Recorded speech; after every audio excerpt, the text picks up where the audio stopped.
Welcome back नाजरीन। दूसरी जानिब नाजरीन हम ये देखते हैं कि साबिक सदर आसिफ अली जरदारी साहब की तरफ से ये बड़ा क्लेम आया है कि बड़ा सरप्राइज देने जा रहे हैं सेनेट में। एक तरफ ये स्टेटमेंट और दूसरी तरफ यूसुफ रजा गिलानी जो कि साबिक वजीर आजम है, उनका स्टेटमेंट, जो कि पीडीएम के मुश्तरका कैंडिडेट भी हैं सेनेट के लिए सेंटर से, उनका ये स्टेटमेंट कि जी इस वक्त बज़ाहिर तो नजर ये आता है कि इस्टेब्लिशमेंट न्यूट्रल है। क्या वाकई ऐसा है? इस पर भी हम बात करेंगे। और साथ ही सेनेट इंतखाबात में शो ऑफ हैंड का मामला कहां तक पहुंच सकता है, क्या इसके आईनी और कानूनी पहलू हो सकते हैं, ये भी हम बात करेंगे। इन दोनों चीजों पर मैं गुफ्तगू करने के लिए दावत दूंगी। जी हमारे साथ मौजूद है सरदार लतीफ खान खोसा साहब हैं, साबिक गवर्नर पंजाब भी हैं और पीपल्स पार्टी के सीनियर रहनुमा हैं। उनको खुशामदीद कहती हूँ। Thank you so very much Latif Khan Khosa sahab for joining us. जी thank you for inviting me जी।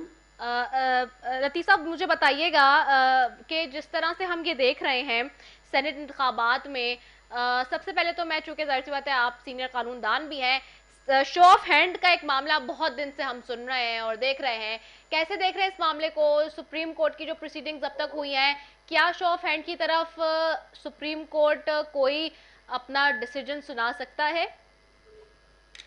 देखिए, पहली बात तो ये है कि शो ऑफ हैंड वाली बात तो बिल्कुल मिसनोमर है। शो ऑफ हैंड हो ही नहीं सकता, क्योंकि इसमें एक वोट नहीं है कि आपने हाथ खड़ा कर दिया। इसमें तो आपको preferences, first preference, second preference, third preference, जितनी भी सीटें हैं उतनी ही आपको प्रेफरेंसेस देना होती हैं। और फिर उसका जो है, अगर आपका फर्स्ट जो है एग्जॉस्ट हो जाता है तो सेकंड जो है आपकी प्रेफरेंस वो फर्स्ट जाके लगती है।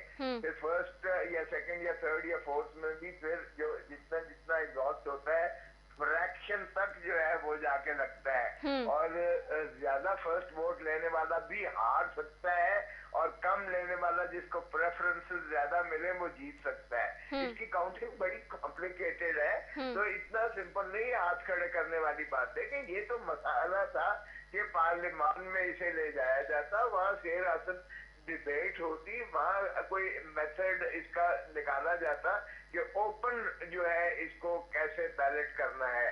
ओपन बैलेट का मतलब बिल्कुल ये है कि आपने सारी चीजों का इदराक करके उसका कोई वे ऑफ निकालना है, मेथड निकालना है, कोई मैकेनिज्म करनी है, और ये पार्लियामान का काम होता है, ये सुप्रीम कोर्ट का काम नहीं होता है। दूसरी बात रही है कि ये क्या सुप्रीम कोर्ट क्या करने जा रही है। देखिए, सुप्रीम कोर्ट आर्टिकल 226 को तरमीम नहीं कर सकती है।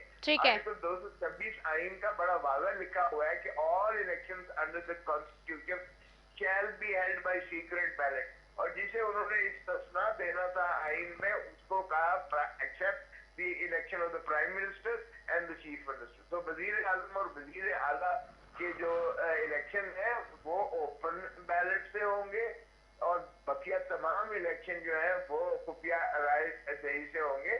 और इसको सुप्रीम कोर्ट तरमीम आइन को नहीं कर सकती है, पार्लियामान कर सकती है, और पार्लियामान के भी दोनों हाउसेस 2/3 मेजोरिटी से वो सिर्फ कर सकते हैं। तो ये जो अब डायरेक्टिव्स के लिए गए लतीफ खोसा साहब, ये जो डायरेक्टिव्स के लिए गए, डायरेक्टिव्स लेने के लिए गए सुप्रीम कोर्ट से, तो आप क्या एक्सपेक्ट कर सकते हैं? ज्यादा से ज्यादा क्या डायरेक्टिव्स इस पर आ सकते हैं? देखिए, पहली बात तो ये है कि वो गए हैं ये सुप्रीम कोर्ट की मशावर एडवाइस लेने के लिए। मुझे बताए, एडवाइस कोई अपने लीगल एडवाइजर से लेता है क्या? वफाकी हुकूमत की लीगल एडवाइजर है सुप्रीम कोर्ट? अरे बाबा, वफाकी हुकूमत का अगर कोई लीगल एडवाइजर है तो वो अटॉर्नी जनरल फॉर पाकिस्तान होता है। मैं खुद रहा हूँ अटॉर्नी जनरल, और मैं पार्लियामेंटेरियन भी रहा हूँ।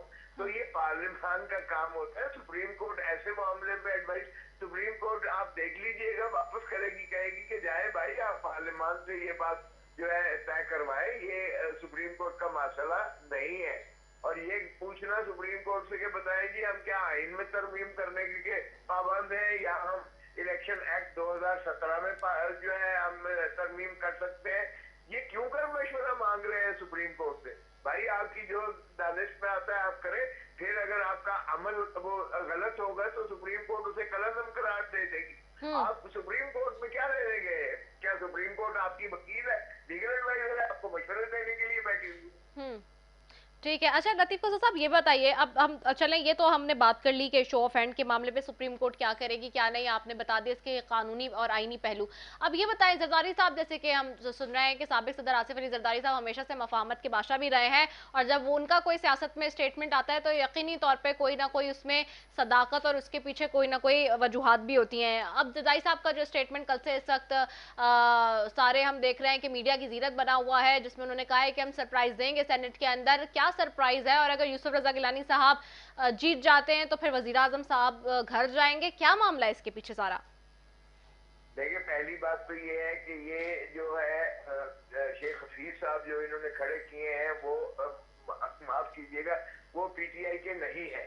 यानी ठीक है टिकट आपने दे दी है, मगर उनका क्या ताल्लुक है? वो हमारे साथ भी वजीर रहे हैं, वो जनरल परवेज मुशर्रफ के भी वजीर रहे हैं, वो जिनके भी बंदे हैं बाहर के, लेकिन पीटीआई के नहीं है। तो मुझे बताएं, पीटीआई वाले जो है ये तो कल फिर वापस चले जाएंगे। पीटीआई की हुकूमत खत्म होती है, ये बस्ता उठाएंगे और फिर जहाँ के हैं ये चले जाएंगे, आईएमएफ में चले जाएंगे, वर्ल्ड बैंक में चले जाएंगे, जहाँ भी चले जाएंगे। ये कोई वो कन्वेंशनल ट्रेडिशनल पॉलिटिशियन तो है नहीं कि जिनके साथ लोगों को वास्ता पड़े और वो समझे अपने आप को एमएनए जो है वो समझे कि भाई मैं जिस शख्स को वोट दे रहा हूँ ये इसके साथ एक मेरा ताल्लुक, एक रिश्ता, एक इसके साथ मेरा नाता बनने जा रहा है। ये आइंदा के इलेक्शन में भी ये मेरी मदद करेगा, मुआवनत करेगा, मुझे टिकट दिलाने में वगैरह वगैरह। ये तो उसके साथ देखिए, ये सियासी जो लोग होते हैं, एमएनए जो है, ये आगे दूर की सोचते हैं। मुझे बताएं कि उन्हें क्या शेख हफीज से लेना देना है। और वैसे भी अब पीटीआई का जो असर हो रहा है, पीटीआई को लोग गालियां देते हैं और इन्होंने जो बेड़ा गर्क करके रख दिया है, लोग तो मुझे खुद तो इन्होंने कहा है कि हम हल्के जाने लायक नहीं है, जाने लायक नहीं है, हमें लोग गालियां देते हैं, लोग हमारा गिरबान पकड़ते हैं, कहा है कहते हैं नौकरी है किधर है, महंगाई कम हो गई है, बेरोजगारी हमारी जो है उसका कोई। लेकिन लतीफ खोसा साहब, इस पे हॉर्स ट्रेडिंग वाले मामले पे हुकूमत ये कह रही है कि जरदारी साहब का ये जो स्टेटमेंट आया है उसके बाद लग ये रहा है कि खुल्लम खुल्ला हॉर्स ट्रेडिंग होगी। ये तो खुल्लम खुल्ला हॉर्स ट्रेडिंग के हवाले से बात कर रहे हैं और ये तो उसकी दावत दे रहे हैं। अगर ये कह रहे हैं कि हम सेनेट में ज्यादा नंबर्स ले लेंगे और अगर हम जीत जाते हैं, क्योंकि नंबर्स तो वो कह रहे हैं कि हमारे ज्यादा है टेक्निकली देखा जाए। अभी अली जैदी साहब यही कह के गए।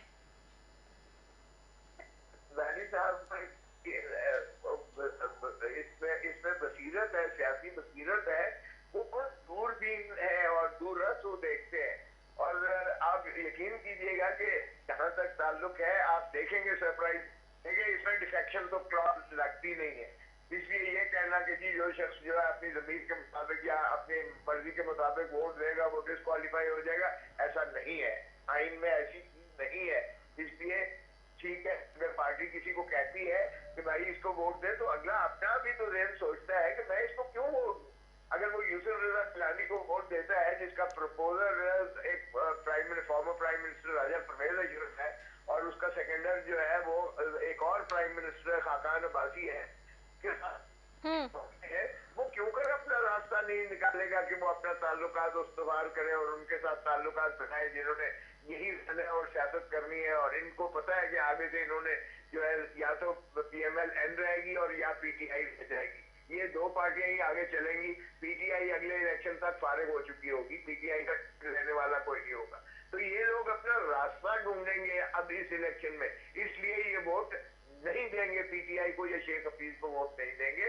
सरप्राइज तो खुद ब खुद आपको नजर आ जाएगा इस इलेक्शन में सरप्राइज। इसीलिए तो पीटीआई की हुकूमत हलकान हुई भी है किसी तरीके से कि ये ओपन हो, ताकि ये जो है अपना आवाज के मुताबिक, अपनी जमीर के मुताबिक, अपनी मर्जी के मुताबिक वो वोट न दे सके। क्योंकि इन पर प्रेशर जो डाल सकती है पीटीआई, वो चाहे नैब का प्रेशर डालती है, क्योंकि नैब तो खुद सुप्रीम कोर्ट कह चुकी है ये पॉलिटिकल इंजीनियरिंग ही का जो है बन के रही है। और यह दूसरी एजेंसीज के प्रेशर आई डालने से जब सीक्रेट बैलेट होती है उसमें तो फिर अपनी मर्जी करता है बंदा। अच्छा, अगर सुप्रीम कोर्ट से चूंकि ये एडवाइस मांगने गए हैं, मैं आपसे लास्ट सवाल जानना चाहूंगी लतीफ खोसा साहब, अगर सुप्रीम कोर्ट कह देती है कि एडवाइस कर देती है कि जी ठीक है शो ऑफ हैंड से कर लें आप, तो फिर क्या होगा? फिर आप लोग उस फैसले को तस्लीम करेंगे? शो ऑफ हैंड नहीं है, मैंने आपको समझाया शो ऑफ हैंड नहीं है। ठीक है, फिर उसमें वो ये नहीं कहेगी, वो तो ये कह सकती है सुप्रीम कोर्ट कि इसमें आर्टिकल 226 के इलेक्शन आइन के तहत नहीं होते हैं, बल्कि इलेक्शन एक्ट के तहत होते हैं। कि आप कर सकते हैं इलेक्शन एक्ट के तहत। तो इलेक्शन एक्ट के तहत उन्होंने एक ऑर्डिनेंस कर दिया है जिसमें उन्होंने इलेक्शन एक्ट की उस शिक में तरमीम कर दी है कि अगर सुप्रीम कोर्ट ये फैसला करे कि ये आइन के ताबे इलेक्शन नहीं है तो फिर ओपन बैलेटिंग के साथ होगा। अब ओपन बैलेटिंग में ये नहीं है कि शो ऑफ हैंड होगा, क्योंकि शो ऑफ हैंड तो मुमकिन ही नहीं है ना, ये इलेक्शन का पैटर्न ही शो ऑफ हैंड वाला नहीं है, वो होता है वन ऑन वन में। यहाँ तो आपने 11 सीटों पर आपने वोट देने हैं, तो ये ज्यादा से ज्यादा ये होगा कि उस पर आप नाम अपना कैंडिडेट का और उसका शनाख्ती कार्ड नंबर लिखेंगे और जो चाहे उसको देखना वो देख सक पाएगा कि इसने किस किस को वोट दी है। तो ये है इसका पैटर्न।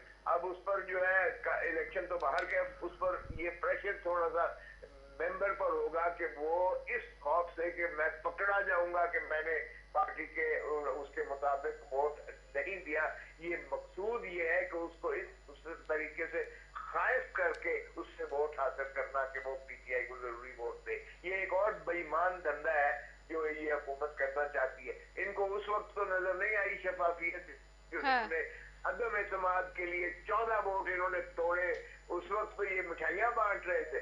इसी तरह इसी ऑर्डिनेंस में भी इन्होंने ये नहीं कहा कि चेयरमैन सेनेट का इलेक्शन जो है वो ओपन बैलेट से हो।